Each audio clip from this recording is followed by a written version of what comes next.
Welcome everyone. Once again in world of chemistry, we have start your topic from BSc Sem 5, and that was gaseous substances. Nowadays, or you can say in this particular session, we are reached middle portion or middle part of this topic. After this session, there are some few points are rest. Then after your first topic, or you can say unit 2 from PSC Sem 5 will be completed. So before we start today's session, we just see what we are discussed last time. છેલ્લે આપણે શું જોયું એની જરાક ઝાંખી કરી લઈએ તો આણ્વીય વેગ, molecular velocities, there are some methods are there. By that, or with the help of that, we can determine some equation to giving the information regarding the molecular velocities. This all three methods are generally liable, or you can say related with the motion of particles which are present in particular system. એટલે કે વાયુના અણુઓ સમાન વેગથી ગતિ કરતા નથી, અથવા તો એમની જે મોશન જે કોઈ એક પ્રણાલીની અંદર કે જેની અંદર આપણે ડિસ્કસિંગ અબાઉટ બધા જ પાર્ટિકલ્સ, એની મોશન સાથે આ રિલેટેડ છે પદ્ધતિ, જેની અંદર રૂટ મીન સ્ક્વેર, સરેરાશ વર્ગિત વેગના વર્ગમૂળનું સૂત્ર, દેન એવરેજ વેલોસિટીઝ, સરેરાશ વેગ, and last most probable velocities, સૌથી વધુ સંભવિત વેગ. These mainly three process are there, but at that time I was told that in chemistry there are mainly two types of methods are available to determine the rate of reaction. કોઈ પણ રાસાયણિક પ્રક્રિયા જે છે એ રાસાયણિક પ્રક્રિયાનો વેગ મુખ્ય બે પદ્ધતિઓ, એક એવરેજ રેટ પદ્ધતિ and second one is instantaneous rate, ત્વરિત વેગ, જેનું લાસ્ટ ટાઈમ આપણે ડિસ્કશન વધારે કર્યું હતું. અને આ જે પદ્ધતિ છે એ પદ્ધતિની અંદર સરેરાશ વર્ગિત વેગના વર્ગમૂળનું સમીકરણની અંદર we are said that suppose there are the n number of molecules are there and all n number molecules have a velocities like v1, v2, v3 up to vn. then આ જે સરેરાશ વર્ગિત વેગના વર્ગમૂળનું મૂલ્ય we can show as follow equation: under root u square is equal to under root બધા જ અણુઓ જે છે એ બધા જ અણુઓના વેગનો સરવાળો upon n total number. This is a simple average equation, એટલે કે સરેરાશ તમે જે કાઢો in maths. It's very simple equation, સરેરાશનું સામાન્ય સમીકરણ છે. એની અંદર velocities and total number of molecules. આ ઇક્વેશન એવું કીધું કે you have to remember this equations. Then if you derive or simplification about question number 1, સમીકરણ 1 નું તમે સિમ્પ્લિફિકેશન કરીને તારવણી કરો, then you are getting something like this: pv is equal to 1/3 mn v square. This is our kinetic gas equation, and equation 2 will be comes from equation number 1, and that is under root 3 pv upon mn, equation number 2. then આદર્શ વાયુ સમીકરણ pv બરાબર nRT, any other number of mole is equal to Na. Na, it means here Na is Avogadro number. Avogadro means number of molecules present are in any particular species. Then Boltzmann अचलांक, then we have all these values and we are put all these things in our equation number 2. equation number 2 જે આપણું આ છે આની અંદર આપણે આ જે ઉપરની વેલ્યુ જે આવી એડ કરી હતી and then we are getting ultimately our equation number 3, and that is u square is equal to under root 3ktm. Why we are put k here? Because k is Boltzmann achalankh and its value k is equal to r upon n. Here you can આનું simplification last time જોયું હતું તો I think બધાને idea હશે. And this equation is known as સરેરાશ વર્ગિત વેગના વર્ગમૂળનું સમીકરણ અથવા તો સૂત્ર. એની અંદર ઇક્વેશન 1 and 2 તમારે યાદ રાખવા પડશે એવું મેં કીધું. there is no any understanding or no chemistry here at all. It's generally a simple maths. Then second process is average velocity, સરેરાશ વેગ. Here we are also start from the n number of molecules are there and they have a different velocities like v1, v2 up to vn. Then average velocities can be shown by as follows. Then we are deriving or we can write one equation v is equal to v1 square plus v2 square plus v3 up to vn square upon total number. Once again it is a very simple equation of average. Then if we are simplification of this particular equation then we are getting something like this. Here in this process you have to also remaining or remembering equation 1 and 2, and equation 2 is known as average velocities. After that last process most probable velocities, સૌથી વધુ સંભવિત વેગ.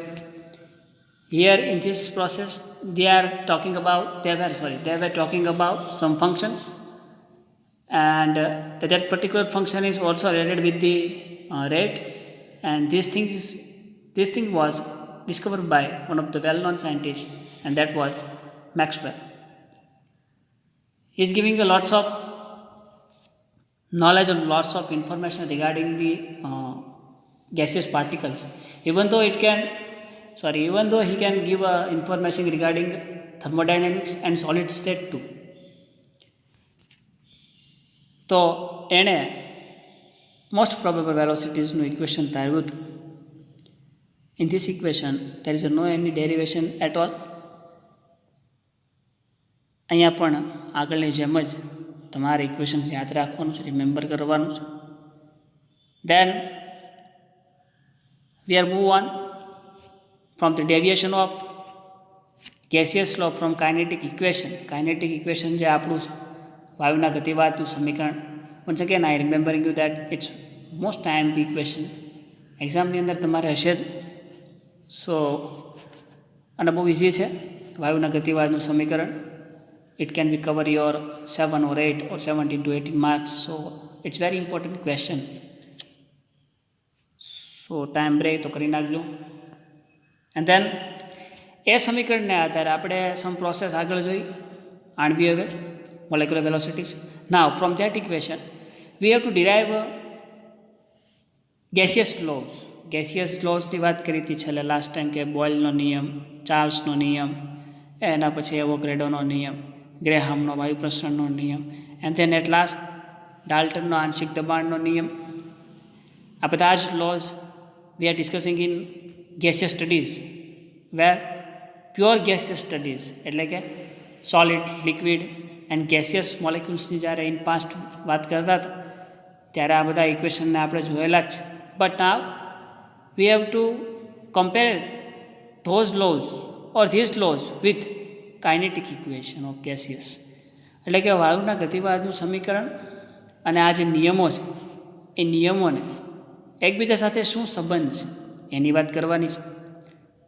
તો last time મેં તમને કીધું Boyle's law, ચાર્લ્સનો અને એવોગાડ્રોનો નિયમ, એને બીજા નામથી પણ ઓળખી શકાય. બોયલનો નિયમ જે છે એને મેં pressure and volume related law એવું પણ કીધું હશે લાસ્ટ ટાઈમ. તો બોયલનો નિયમ is depending on pressure and volume of gaseous. Even though all these laws are, આ બધા જે નિયમો જે છે એ બધા જ નિયમો, it means gaseous laws, are a group of laws that govern the behavior of gaseous by providing a relationship between the some laws. એટલે કે આ બધા જ નિયમો જે છે એ આપણને પેરામીટર્સનું રિલેશન આપે. કયા પેરામીટર્સ? તો જ્યારે આપણે યુનિટની શરૂઆત કરી હતી ત્યારે મેં એવું તમને કીધું હતું કે ગેસિયસ સ્ટડીઝ માટે generally there are the mainly 4 parameters and that was pressure, volume, number of moles and temperature. આ જે 4 પેરામીટર્સ છે they are the most important to understand the gaseous molecules. તો આ જે ગેસિયસ લોઝ જે છે એ બધા laws gives us relationship between the pressures,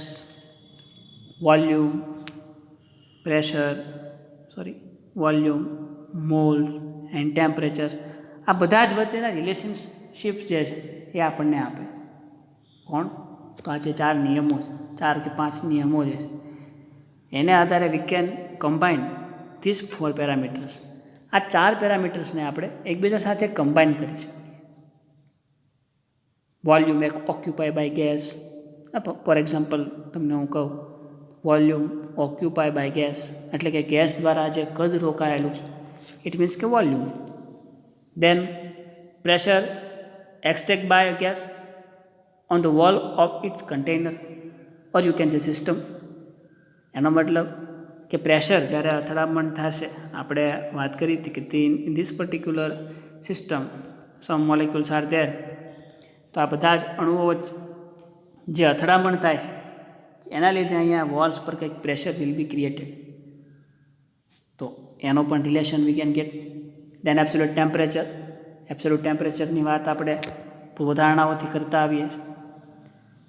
N amount of gaseous substance and number of moles એટલે કે an absolute temperature and pressure will be created at the wall of our system or you can say our container. Okay, તો આ 4 parameters જે છે એ 4 parameters આપણને આ loss દ્વારા ખબર પડે. આ જે ગેસિયસ લો જે છે એ gaseous law may be gaseous law were develop towards the end of 18th century may be 18th centuryનું જે end of the 18th century, I think it is the 21st century. In 18th century, at the end of 18th century by some scientists, ઘણા વૈજ્ઞાનિકોએ આના વિશે વાત કરી હતી. After that the individual laws are name. એના પછી જે નિયમો આવ્યા બોયલ્સ લો, ચાર્લ્સ લો, ગેલ્યુસેક લો, એ બધાનો આપણે અંદર ડીપમાં અભ્યાસ. Generally 5 gaseous lose R available જેની વાત આપણે અહીં કરીએ છીએ. Boyle's law, Charles, ગેવોગ્રેડો, Graham, Dalton. આપણે અહીંયા I think from my mistake, it is my mistake, sorry for that. એક લો છે ગેલ્યુસેક લો.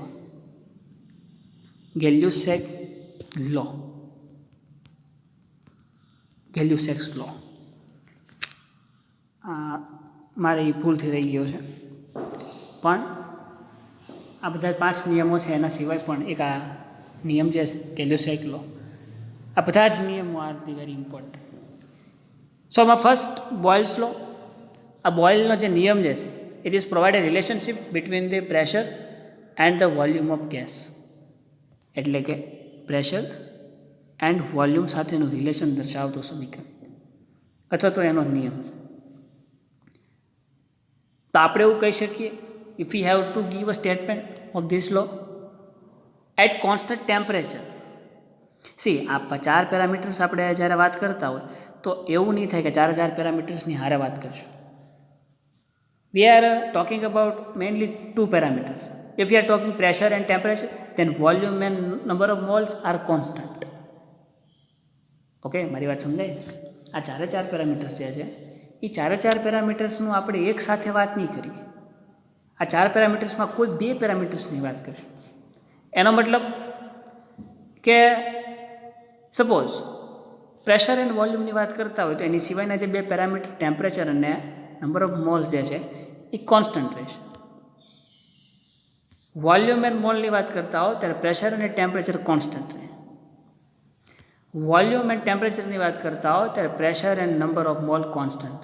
ઇન શોર્ટ ચાર પેરામીટર્સમાંથી જે બેની વાત કરતા હશો એના સિવાયના જે બે પેરામીટર્સ હશે દે આર રિમેનિંગ કોન્સ્ટન્ટ, એટલે એ કોન્સ્ટન્ટ રહેશે. તો ઓબ્વિયસલી વાત બોયલ્સ લો જે છે is related with the pressure and volume. તો પ્રેશર એન્ડ વોલ્યુમ આરે વાત થતી હોય ત્યારે ટેમ્પરેચર અને નંબર ઓફ મોલ્સ એ જે છે એ બે કેવા રહેશે? કોન્સ્ટન્ટ. ઓકે, એનું સ્ટેટમેન્ટ અચળ તાપમાન, it means at constant temperature નિશ્ચિત જથ્થાના વાયુનું કદ તેના દબાણના વ્યસ્ત પ્રમાણમાં હોય. નિશ્ચિત જથ્થો એટલે કે નંબર ઓફ મોલ્સ, નિશ્ચિત એટલે કે fix constant. At constant temperature નિશ્ચિત જથ્થાના વાયુનું દબાણ અથવા તો કદ કોઈ પણ બોલી શકો. આપણે દબાણ રાખીએ તો દબાણ at constant temperature and pressure, નિશ્ચિત જથ્થાના વાયુનું જે પ્રેશર જે છે એ તેના કદના વ્યસ્ત પ્રમાણમાં હોય છે. તો we can say that P is directly proportional to inversely proportional to 1/V. કદ V જે છે એના વ્યસ્ત પ્રમાણમાં હોય. પ્રોપોર્શનલી સાઇન દૂર કરીએ તો then we are getting some constant. P is proportional to 1/V. Proportionally sign દૂર કરો તો we are getting P is equal to K into V. હવે V જે છે એને આ બાજુ લઈ જાય તો ultimately V are getting PV is equal to K. તો આપણે શું કહી શકીએ કે અહીંયા આજે પ્રેશર અને વોલ્યુમ જે છે ઓફ ગેસ ત્યારે at temperature and constant number of moles ત્યારે એનું દબાણ અને કદ જે છે બોથ આર કોન્સ્ટન્ટ, એટલે કે એ એક અચળ હોય. આવું પણ આ સમીકરણ દ્વારા કહી શકીએ. તો this is how we can explain Boyle's law. ફરી એક વખત અચળ તાપમાને નિશ્ચિત જથ્થાના વાયુનું જે દબાણ જે છે P એ તેના કદના વ્યસ્ત પ્રમાણમાં હોય છે. પ્રોપોર્શનલી સાઇન દૂર કરો એટલે K આવે. Kને સૂત્રનો કરતા બનાવો તો we are getting PV is equal to K. It means whole term are constant. તો આ તો Boyle's. Then after Boyle's law પછી ચાર્લ્સનો નિયમ. What Charles law state? What is the statement of Charles? ચાર્લ્સનો નિયમ આપણને provides a relationship between the volume occupied by our gas and the absolute temperature. એટલે કે વોલ્યુમ V એન્ડ ટેમ્પરેચર આ બે વચ્ચેનો રિલેશન દર્શાવતું ઇક્વેશન. તો હવે તમને અહીંયા એક જનરલ આઈડિયા આવી ગયો છે. એન્ડ વોટ ઇઝ ધેટ કે ચાર પેરામીટર્સમાંથી when we are talking about two particular parameters, then ultimately another two parameters will be constant. એટલે બીજા જે બે પેરામીટર્સ એ કોન્સ્ટન્ટ છે. તો આપણે ચાર્લ્સના નિયમનું સ્ટેટમેન્ટ દેવું હોય તો એવું દઈ શકીએ. અચળ દબાણ because pressure is constant and number of moles are fixed because we are talking about volume and temperature, then these two are constant. તો આપણે સ્ટેટમેન્ટ દેવું તેવું દઈ શકીએ. આ ગોખવાની વસ્તુ નથી, just you can understand that કે બોયલનો નિયમ આપણને પ્રેશર એન્ડ વોલ્યુમ વિશે વાત કરે, તો temperature and moles are constant. એવી જ રીતે ચાર્લ્સનો નિયમ જે છે એ વોલ્યુમ અને ટેમ્પરેચરની વાત કરે. તો બાકીના જે બે પેરામીટર છે એ અલ્ટિમેટલી કોન્સ્ટન્ટ થઈ જાય. તો pressure and number of moles are constant. તો સ્ટેટમેન્ટની શરૂઆત જ ત્યાંથી કરવાની કે at constant pressure or at fix mass of moles number of moles, એટલે કે ગુજરાતીમાં કેવું હોય અચળ દબાણ, કોન્સ્ટન્ટ કહેતા અચળ દબાણ નિશ્ચિત દળના વાયુનું કદ એટલે કે V. અચળ દબાણે નિશ્ચિત દળના વાયુનું કદ V તેના નિરપેક્ષ તાપમાનના સમપ્રમાણમાં હોય છે. નિરપેક્ષ તાપમાનના સમપ્રમાણમાં હોય. અચળ દબાણે નિશ્ચિત જથ્થાના વાયુનું કદ V તેના નિરપેક્ષ તાપમાનના સમપ્રમાણમાં એટલે કે એકબીજાના સમપ્રમાણ, પ્રપોર્શનલ, સમપ્રમાણતાની નિશાની આવે એટલે કે V is proportional to T. એકબીજાના સમપ્રમાણમાં હોય તો as according to our maths knowledge proportionally sign દૂર કરીએ, then we have to put is equal to, then K will be there, K is constant, so equation will be becomes like this, V is equal to KT. K જે છે એને સૂત્રનો કરતા બનાવીએ તો આપણે મળશે V upon T is equal to K. So this equation is known as Charles equation. So what is it? At constant pressure and fixed mass of gaseous molecules, the volume of gases is proportional to temperature. એટલે વાયુના નિશ્ચિત કદ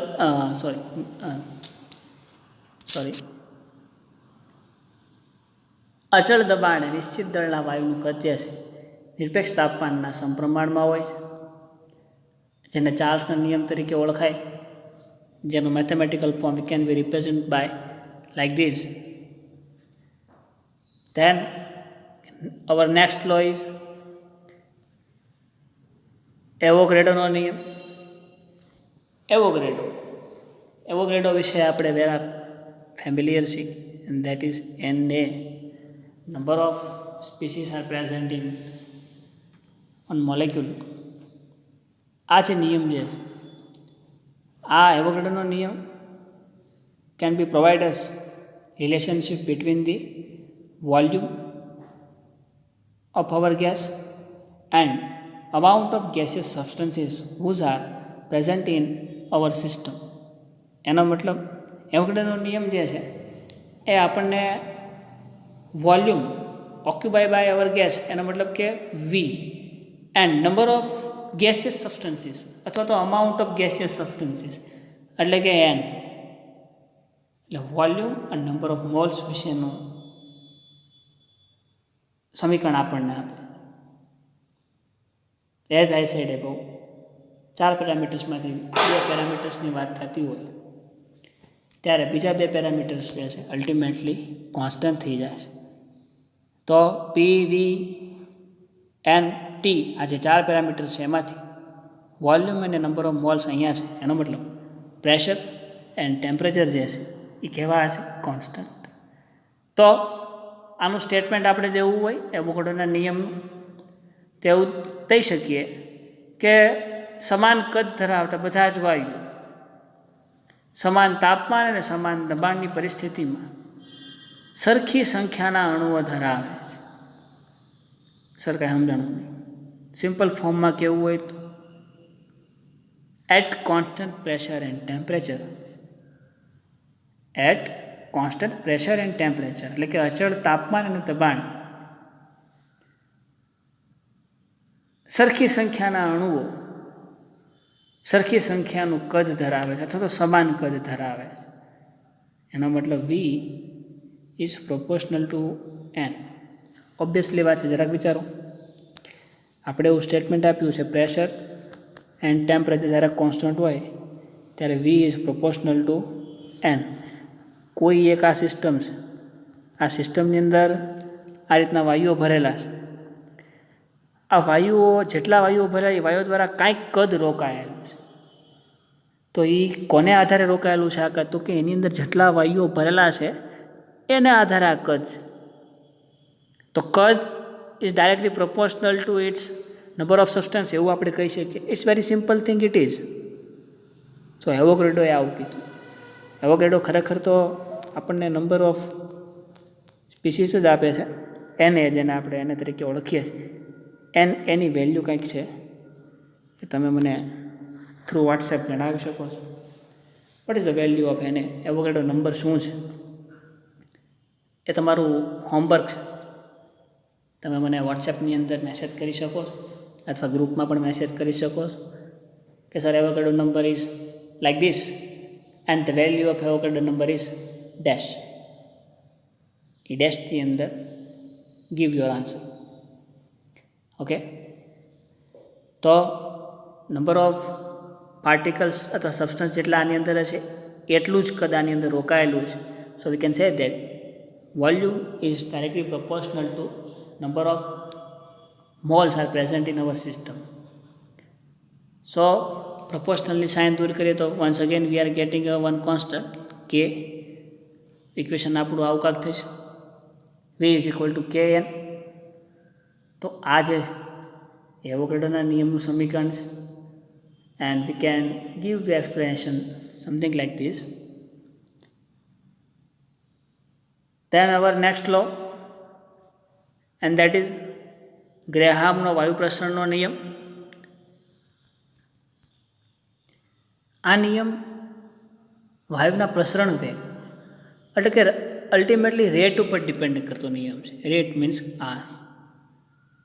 હવે જ્યારે રેટની વાત આવે તેના જે 4 parameters છે એનો ઉપયોગ તો ત્યાં નથી થતો, પણ વહન ક્ષમતા, વાયુઓની વહન ક્ષમતા, પ્રવાહીની વહન ક્ષમતા અને સોલિડની અંદર તો એવું કંઈ થશે. સોલિડ તો રિએક્શનની અંદર કેવી રીતના આગળ વધે છે એ જોઈએ આપણે, પણ પ્રવાહી અને વાયુનો પ્રસરણાંક આપણે ગોતી શકીએ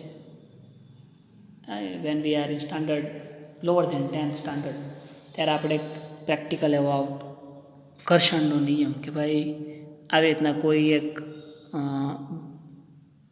એક વુડન પ્લેટ છે એની ઉપર એક બાજુ પાણીનું ડ્રોપ્સ તમે મૂકો અને એક બાજુ જે છે એ તમે દૂધ મિલ્ક એનું સ્પોટ મૂકો, તો જોશો તો પાણીનું સ્પોટ ફટાફટ અથવા તો પાણી જે છે એ ઝડપથી નીચે વહી આવશે, જ્યારે આને નીચે આવતા સહેજ વાર લાગશે. વાય? તો કે ઘર્ષણ will be created there, even ધો there is a one another concept જે આપણને હજી એક કોન્સેપ્ટ અહીંયા છે જે આપણને એ વખતે નહોતી ખબર, અને દેટ ઇઝ વિસ્કોસિટી. વિસ્કોસિટી એટલે કે સ્નિગ્ધતા. જે તમે સોલ્યુશન અહીંયા લીધેલા એ સોલ્યુશન જે છે કેટલા વિસ્કસ છે. વિસ્કસ એટલે કે એની વિસ્કોસિટી કેટલી વધારે છે. પ્રવાહી લીધેલું હોય તો પ્રવાહી જે છે કેટલું ઘટ છે એના ઉપર આપણે વાત કરીએ છીએ. જેમ પ્રવાહી અહીંયા વધારે ઘટ છે એટલો જ એને નીચે આવવા માટે વધારે સમય લાગશે, અને પ્રવાહી જેટલું અહીંયા ઓછું વિસ્કસ હશે એમ ઝડપથી નીચે વહી આવશે, અને વધારે વિસ્કસવાળું જે છે એ ધીરે ધીરે આવશે. આઈ થિંક જો આ કોરોનાનું ચેપ્ટર જલ્દી પૂરું થઈ જાય, I hope we will pre two God this unexpected situation will be over very સૂન. તો તમારા બીએસસી સેમ 5ની અંદર there is a one practical and that is viscosity. તો આ જે વિસ્કોસિટીની વાત છે તમે ખાલી કરો છો એનો પ્રેક્ટિકલ તમારે પરફોર્મ કરવાનું આવશે. સો એ પોસિબલ છે ત્યારે જ જ્યારે આ બધું અત્યારે જે ચાલી રહ્યું છે એ ધીરે ધીરે બધું ક્લોઝ થઈ જાય તો આપણે એની પર વધારે વાત કરીશું. then you can get more idea about viscosity. સો આ રીતના બે કોન્સેપ્ટ ત્યાં છે. Same thing will be happen here. આપણો જે વાયુનો પ્રસરણ વેગ જે છે એ કોની પર અલ્ટિમેટલી ડિપેન્ડ કરતો હશે તો કે વિસ્કોસિટી ઉપર. વિસ્કોસિટી ઇટ મીન્સ ઘનતા, ડેન્સિટી. એનું કદ કેટલું હેવી છે અથવા એનું માસ કેટલું વધારે છે એની ઉપર ડિપેન્ડ કરે. ફોર એક્ઝામ્પલ કોક 100 મીટરની દોડ હોય આપણે એથ્લેટિક્સની અંદર, તો એ 100 મીટરની દોડની અંદર કોક પતલો માણસ હશે, એની યારે કોમ્પિટિશનમાં કોક જાડો એવો માણસ કોમ્પિટિશનની અંદર હોય ને બેને આપણે 100 મીટરની કોમ્પિટિશનમાં ઉતારીએ તો ઓબ્વિયસલી વાત છે જે ઓલો પતલો માણસ જે છે ઓલા જાડા માણસ કરતાં વહેલા પહોંચી જશે. એના મતલબ એને સમય ઓછો લાગશે, જ્યારે ઓલો ફેટ મેન જે છે એને ત્યાં પહોંચવામાં વધારે સમય લાગશે. એનો મતલબ એનું ઘનતા માસ બહુ વધારે છે, તો આખા માસને કેરી કરીને જવું ઇટ્સ ક્વાઇટ ડિફિકલ્ટ. તો same thing will be happen here. That's why we are studying Graham's rate law. વાયુનું પ્રસરણ જે છે એ એની ઘનતાના વ્યસ્ત પ્રમાણમાં હોય. એનો મતલબ મેં કીધું ને કે પતલો માણસ વહેલા પહોંચી જાય. ઇટ મીન્સ એની ઘનતા જે કેવી છે? ઓછી છે. ઘનતા ઓછી તો રેટ વધારે, એટલે કે એનો વેગ વધુ. બે એકબીજાના વ્યસ્ત પ્રમાણમાં થયા ને. ઘનતા વધુ તો વેગ ઓછો. એનો મતલબ સમજાવું, rate is equal to R is proportional to 1/d. હા, આઈ નો કે ત્યાં અંડરરૂટ ડી આવે છે, પણ આપણે અંડરરૂટમાં નથી જવું અત્યારે. Just for our understanding, rate R is directly inversely proportional to its density. ઘનતાના વ્યસ્ત પ્રમાણમાં. એનો મતલબ જેમ ઘનતા વધારે એમ વેગ ઓછો, જેમ ઘનતા ઓછી એમ વેગ વધુ. આને એકબીજાના વ્યસ્ત પ્રમાણમાં. તો આવું સમીકરણ can be derive by Graham. Statement આપણે દેવું દઈ શકીએ. એટ કોન્સ્ટન્ટ ટેમ્પરેચર પ્રેશર, તાપમાન અને દબાણની સમાન પરિસ્થિતિમાં જુદા જુદા વાયુઓ છે એનો પ્રસરણ વેગ તેને ઘનતાના વર્ગમૂળના વ્યસ્ત પ્રમાણમાં હોય.